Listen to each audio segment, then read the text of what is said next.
Stephen Squibbs presents this month's board certification tip. All right, now we have our monthly section of our board certified tip of the month, and we have an exciting guest today. She is the president of the Palm Beach Bar Association and one of our most recently board certified family law attorneys, Julia Wyda. Welcome to our little CLE. Thank you for having me, Eddie. I am so happy to do anything I can to help other people pass this exam. It is a crazy exam, but very passable. I think it's hard, but I think a lot of people get scared because there's that stigma that it's too hard. But after you took it and you passed, do you think it's a fair test? I think there are a lot of challenging components to this exam. For me, the most challenging is the time. There is a lot of time pressure on this exam. And I think in your preparation for taking the exam, you should try to time yourself and get used to the fact that this is really a test of how quickly you can get down all of the stuff you know. And if you are prepared for that, it'll make it feel less stressful as you're taking the exam. Many people have had to take this exam more than once, including me, and there is no shame in that. And for the young women with children, I want you to know that this is definitely doable. And if you approach it as a learning process, this is something that will only increase your practice and make you a better lawyer. Julia, we've already interviewed like 6 or 7 folks that passed this year, and they have all said the same thing: time management. And some folks don't even have time to finish the multiple choice. They run out of time of essays. So it's really important to be able to get this stuff out on a paper. And just out of curiosity, when you wrote your answers, were they in a narrative form, or did you do something a little more casual, like just listing things? How'd you approach writing your answers? So I tried to stylistically write in a way that I thought that the exam reviewers would know that I understood the material. I am a good writer. They would get all of that. The problem I had is I would start that way, and then with the time crunch, by the end, it became more like bullet points.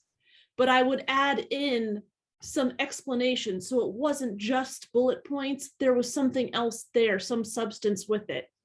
But that is how I started each of my essays, in an actual paragraph form. I was thinking about not only the content, but the style of it. I was really trying to do the best job I could.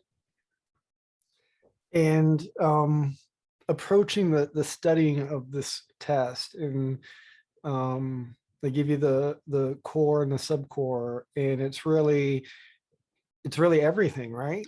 Everything that they tell you to study is going to be tested. Would you agree with that? Yes, I studied everything. So how did you approach that? Okay.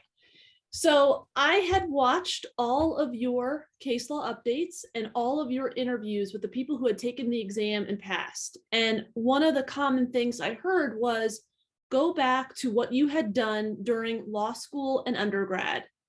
And so in law school and undergrad, I tended to read things 2 to 3 times and really think them through. And I know in our professional lives, we don't have that kind of time, but I tried to incorporate that. So starting right after July 4th, I celebrated July 4th with my family. I have a 4-year-old daughter.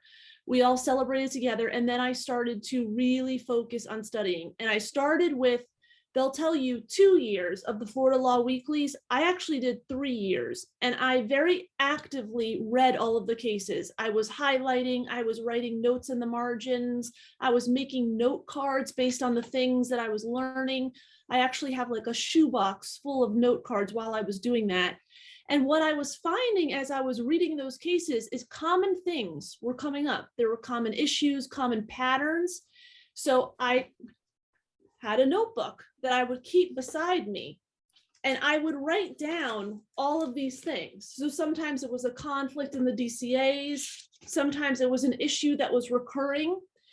And I just kept this beside me. By the end of all of my studying, I had about 45 of these common issues, patterns, themes, whatever they were. And Eddie, I believe that most of these things were tested on the exam in some way, whether it was short answer, whether it was multiple choice, or somehow on the essay. A lot of this stuff was picked up on. And then I also kind of did the same thing with all of the statutes and the rules. I very actively read, I highlighted, I had note cards. I would keep in my notebook, if I noticed that there was a statute that changed or a rule that changed, I would write that down in my notebook, and I'd have this list of everything I knew that had changed in the last year. And then I would memorize all of that and just keep reading, keep reading, keep reading. I did not outline every topic. I know most people will tell you to do that. I did not do that. And then as we got to the cert review course, I started to focus more and more on the red books. So I found the red books, there were certain things that weren't in depth enough.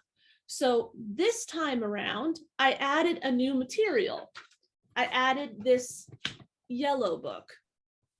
And if there was an area that I wasn't totally sure about, I would read the entire section on it. And I think reading it and hearing it in a different way, and some of this is a little more in depth than what the red books have from the cert review course, I think that helped. It's just digesting it to the best of your ability. However you do that for yourself, I personally think this helped me. I also used this book. I thought this had a little bit more depth than the cert review materials. I think they're all excellent. And for me, all of them helped me to get a really good understanding. And then Maria Gonzalez and Abigail Beebe had said something about once you've finished studying a certain area, try to write down everything you've learned about that area so it's crystal clear. And I did that for all the core topics. So I might not have outlined per se, but I had these little summaries that toward the end, the last few days before the exam, those summaries and a few of my note cards, that was all I was using. And then I was kind of like speaking it out with myself and expanding on it and just like quizzing myself. So I fully got it. I agree that reading the Florida Law Weeklies, as you know, is a great component of learning and staying on top of the law. It's not the only thing I do, but it's the primary source, and just having exposure to it every week, because I read it every week, at least the family cases. You're right, those trends become very apparent. Would you read the Florida Law? Did you subscribe to the Florida Law Weeklies and read them weekly, or? Yeah, so I used 18, 19, and then I got the draft bound copy of 20. That's what I did, and I used all of them, and you can see everything is very tabbed up. And what we actually did is I was lucky enough to have two study partners, Cash Eaton and Grant Gisondo, and we used some of these cases. I would make copies of just the fact pattern, and then I would put in, the trial court ruled X, and then we would make our own short answers, and we get on Zoom and we time ourselves, because the time is really an issue. We time ourselves and we try to get through it, and then we talk it through a little. And I think that was really helpful. That was something I had never done in the past. So I do think that having study partners, if you really like them, know them, trust them, they all pull their own weight, then maybe that's something for you. So starting the summer before, I guess it's like 8 or 9 months of a study regimen, how many hours total do you think you put into it the year you passed? So during this exam, I went online and bought something that looks like this. It's a calendar. It's 1 page per month. And I would also keep this in my study area, and I would log all my hours.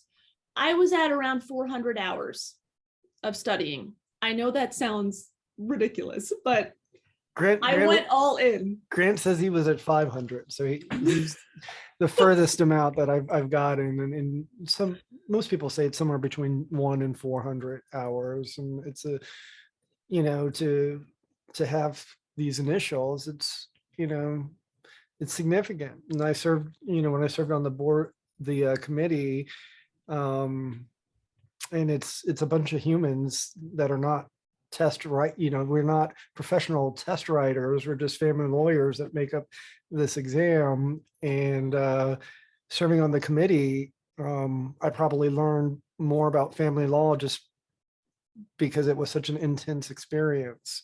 Mhm. So if anyone is looking for a committee to serve on and you're board certified, the most rewarding and challenging committee I've ever served on is the board cert committee. But as they're humans, they sometimes don't get it right. And did you ever take a look at your previous test? That Yes, and I appealed in the past. I didn't go all the way up like Jacqueline and Megan did, but I did appeal and just kind of got a response that was, you didn't pass. So did you find a benefit in reading the test answers? I did. And I could see what they were testing, and I could see that in the time allotted, I was struggling to get down everything they were covering. I mean, those model answers, they're very, very in depth, and the time that's allotted on the exam, it is very hard to accomplish that. Well, and reading those answers actually helped you the next year? Yes. And this whole process, I mean, I would say anybody who's going to take it and you're afraid of failing, don't be afraid to fail. I mean, you are honestly going to learn so much. You're going to become a better lawyer. Your practice is going to be better. I mean, there's so many reasons to just do it despite the fear of failure. And there's a lot of, fear-based stuff that happens at the tips and nibbles course and all of that. Just block that out. This Jeff Weissman had talked to a group of us, a small group of us, and just kind of reiterated how important it is to stay positive. And I took that to heart. And I basically did everything I could to keep the people around me and myself as positive as possible about this. So whether that means you have friends who keep your spirits high and make you laugh, be with those people, keep them in your life while you study. If that means that you enjoy yoga and meditating because it keeps you calm and keeps you positive and keeps your outlook positive, then do that. If there are affirmations or power posing, whatever you have to do, you have to stay positive, because the reality is there is a psychological component to this exam. It is almost like mental warfare. We are all good lawyers. We all work hard. Everybody's studying. The percentage rate is ridiculous. And so you're going in knowing this is a battle and not everyone's going to pass it.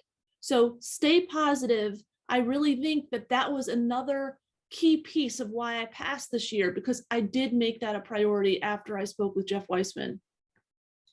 That's a great tip. And I think, we have a self-fulfilling prophecy at times, and there's so many people that do kind of fear-based mongering about this test that really prohibits people from even signing up to take it. Mm-hmm. And like you said, when I sat and actually studied for it, it made me a much better attorney. Whether I passed the test or not, just going through that knowledge and forcing yourself to do that immersive dive into family law, I think that's, no matter what, it's a win situation. So there's the positivity right there. You're going to be a better lawyer whether you have these initials at the end of your name or not. And there's something personal that comes with this experience too. If you have to take it more than once and you persevere, you come out of it not only feeling like it's a professional success, but like personally, I feel very proud to have survived all of this and just kept pushing through. You almost feel unstoppable. And I think that is in and of itself the win, right? Well, overcoming trauma can make you very resilient and almost give you superpowers. So I'm glad you have taken the reins, Julia, and I see what you're doing with everything in Palm Beach. And the vision you have, especially, for working moms that are lawyers. And, you're an example that it can be done, and done with grace. Thank So, you. so congratulations on being one of the ones that passed. We're all trying to get this passage rate up, and the purpose of these little chats are to take away the mystique of the test and to, let everybody know, yeah, it's a tough test, but if I can pass it, certainly, all you have to do is figure out how you learn the material and put in the effort. And it might take more than one time. And if you have that expectation, you're not going to get crushed. Yep. But as family law attorneys, we get crushed all the time. So, We can do it. but this is kind of personal. I get that. So Julia, any last tips you want to give our listeners? And also thank you for subscribing to our CLE series. You have been one of our biggest supporters, and we really appreciate you very much. I do think the case law updates are very helpful. The more you listen to other people talk about the cases and you hear it from a different angle. So I really think this is very, very helpful for people who want to take the exam. Well, Julia, thank you for your positive messages and your time today. And hopefully these words will encourage and help other people with this obstacle. Yes. Julia, have a great day. Thank you so much for having me.